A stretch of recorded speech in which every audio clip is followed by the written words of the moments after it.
everybody, and welcome to today's vlog. I'm not sure if you can see the gorgeous countryside outside of the car window, but we are in the high peaks again, and today we are going to be climbing Mam Tor, which is so exciting.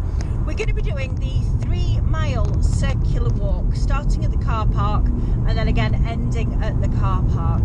And this is really brilliant for me because this was the first mountain I climbed after I'd had a critical illness when I was 24, and it was one of my things that I wanted to do. When I was laid in hospital and I was recovering from surgery to my lungs, I was like, right, if I survive this, I am gonna climb a mountain.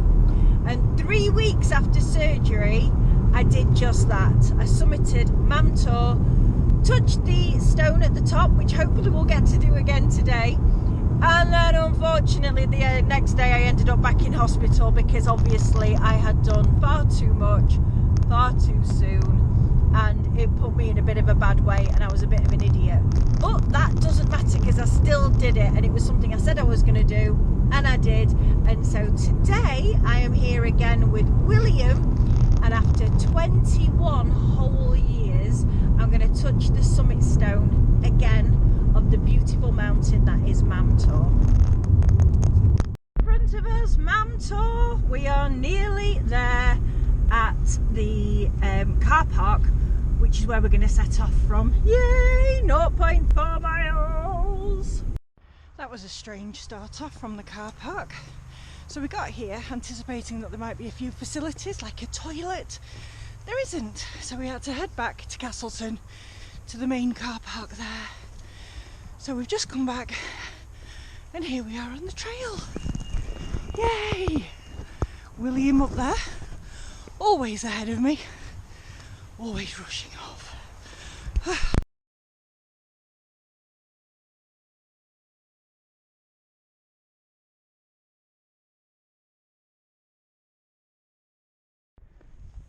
And we are just coming back down out of the clouds. Oh my goodness, it is absolutely stunning. Apart from my hair's gone absolutely crazy. But isn't that view just gorgeous? Love it. I've never spoken publicly, apart from to my closest friends, about my illness before. I mean, it did happen 21 years ago. But just to give a bit of an insight into what happened, and when I was 21, I suffered from something called spontaneous pneumothorax, where my lungs collapsed for the first time. It unfortunately happened again, and I was hospitalised again the following year.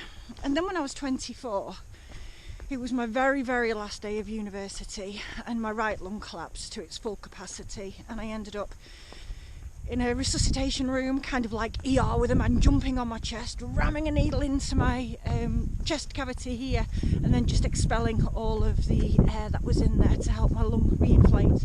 And that was followed a couple of months later, well, probably a couple of weeks later, by major surgery. And it was at major surgery that 3 weeks after the surgery I climbed up Mam Tor, because I'm a bit of an idiot that way, and because I'd promised myself I was going to do it while I was in hospital. So the surgery was quite extensive, to the point where I had 2 drain sites still in my back. I'd got one under my arm here and I'd got one round the back. So when I climbed Mam Tor, I had still got very serious bandages on, and also sutures still in, keeping these drain sites closed.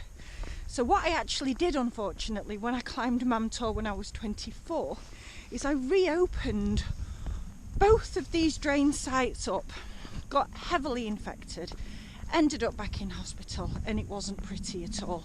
In fact, the doctor that saw me actually yelped, because he said to me in his own words as a doctor, he hadn't sewn anything up since a pig's trotter at medical school about 12 years prior to that. And he didn't have a nurse on hand either, and he had to do it, and he was terrified. But anyway, that was then. That was my illness, spontaneous pneumothorax. I'm fully recovered now, but if you ever see me puffing and panting, it's because I've only got 1.5 lungs. But hey, it's always worth the puff and the pant when you get that view. Stunning. We're going off track a little bit. well, not exactly off track, we're still on track. But the route that we were going to take was only 3 miles, and we'd pretty much done it, and we were still ready to go, if that makes sense. We've still got some more energy in the legs.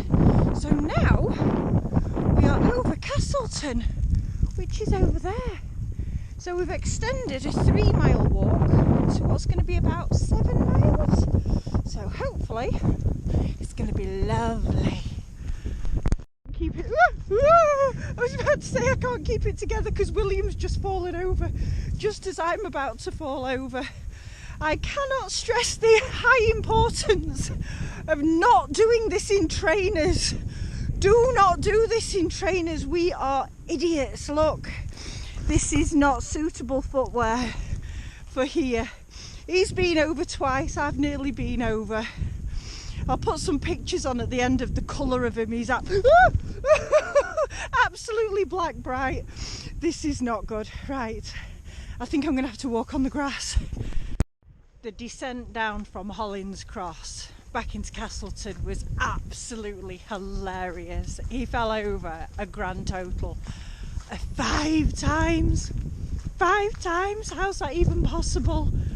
Brilliant. Again, I've got loads of pictures. I'll put them on the photo section at the end. So we are now just coming up from Castleton, which is behind us, going back up to where we parked the car at Mam Tor, which is behind us.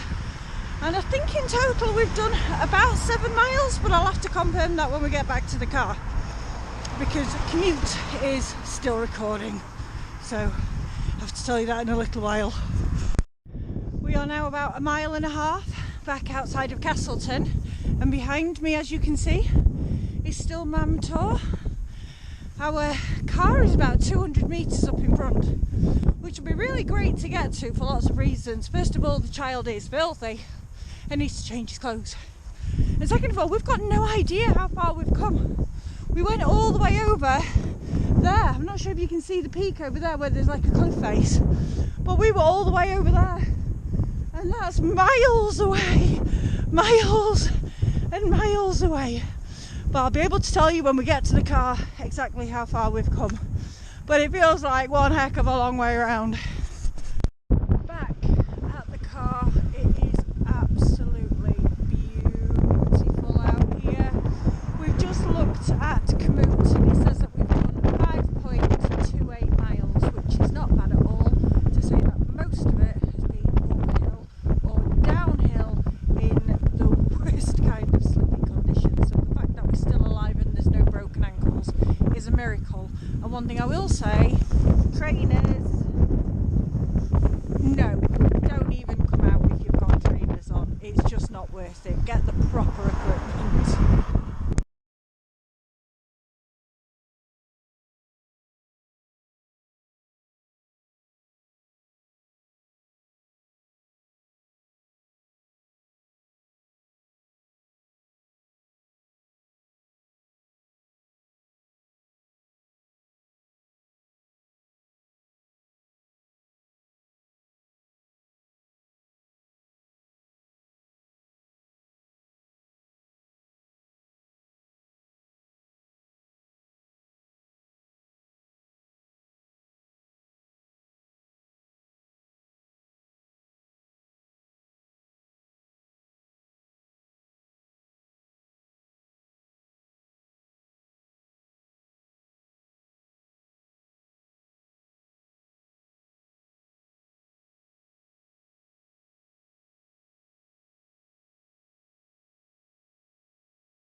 We are now on our way home back through Derbyshire and into Yorkshire. Thank you so much for watching. It has been another incredible day out in the Peak District. let us know what your favourite hill is or mountain to climb, or any treks that you've done. Let us know in the comments below, because we're happy to drive anywhere and do anything. One thing that we have said that we're going to do is to get into training to do the Yorkshire Three Peaks, which is about 24 miles.